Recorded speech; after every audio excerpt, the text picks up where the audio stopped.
представляет домкрат. Два стоят.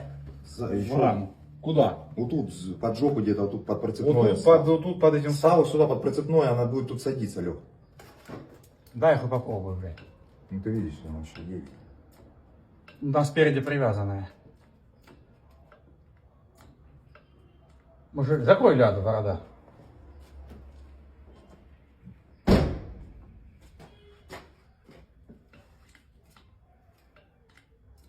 Зазор меняется или нет?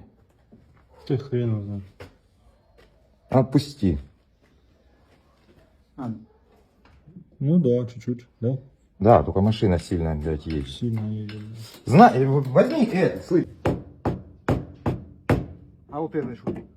Да ты туда так не достанешь. Там бы клеем бы, блядь, не понял. Хуйни, что?